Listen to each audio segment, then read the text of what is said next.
Alam ko, magaling ako. Alam ko at naniniwala ako na may biyaya ang Diyos sa akin na magbubukas ng maraming oportunidad. Hindi ako talunan at hindi ako titigil hanggat hindi ko naaabot ang mga pangarap ko sa buhay. Magaling ako, matapang ako, at mayaman ako. Proud ako at ang mundo sa mga ginagawa ko at sa mga gagawin ko pa. Sa pamamagitan ng pagtupad ng aking pangarap ay marami akong matutulungan. Hindi lang ang sarili ko, hindi lang ang mga pamilya ko o mga kaibigan ko, kundi pati ang iba't ibang tao saan mang panig sa mundo na nangangailangan ng serbisyo ko. Sa pamamagitan ng galing at husay ko, ay tutulungan ko ang mundo na bumangon, ngumiti, at umunlad. Hindi ako papayag na hanggang dito na lang ako. Kailangan kong mag-grow dahil isa ako sa magiging instrumento ng Diyos upang tulungan ang mga nangangailangan. Hindi ako titigil na tumulong dahil nag-uumapaw ang biyaya ng Diyos sa akin. Malakas ako at hindi ako basta-basta susuko sa hamon ng buhay. Walang sino man na makakapigil sa akin sa pagtupad ng pangarap ko. Anumang pagsubok ang dumating ay kakayanin ko. At gagamitin ko itong inspirasyon upang magpalakas palalo. Upang pagbutihin palalo ang aking abilidad.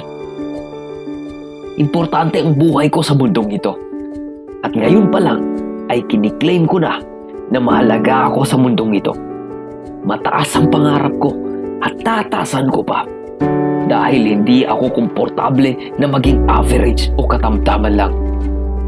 Maunlad ako. At uunlad pa. Isasama ko sa pag-akyat ko ang mga taong willing din umangat. Willing din umunlad ang buhay. Hindi ko hayaang magpakahirap ako sa trabahong hindi ko naman gusto. At hindi ko hayaang manatili ako ng matagal na magtiis ng dahil lang sa kailangan ko.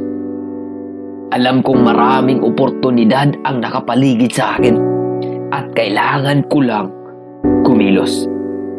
Mas gugustuhin ko pang magpakahirap para sa aking pangarap kaysa magpakahirap para sa pangarap ng iba. Iba ako at hindi ako tulad ng karamihan na kung saan ang uso, kung saan ang patok, ay doon tutungo. Iba ako dahil ako mismo ang gagawa ng panibagong uso. Iba ako dahil kung ang iba ay pipiliing maging komportable lang sa kung anong meron sila, ako hindi. Gusto ko palagi akong mag-grow dahil sa pamamagitan ng pag-grow ko, doon sumisibol ang panibagong tulong para sa nakararami. Magaling ako, mayaman ako at importante ako. Marami akong matutulungan, marami akong mapapatawa, marami akong mai-inspire at mamomotivate. At naniniwala ako sa sarili ko at sa Diyos na siyang nagbigay ng lahat para sa lahat. Kaya laging umaapaw ang mga biyaya sa sarili ko dahil ginagamit ko ito at ipinabahagi ko. Isa akong champion, magaling at mayaman. At naniniwala ako dyan. God bless.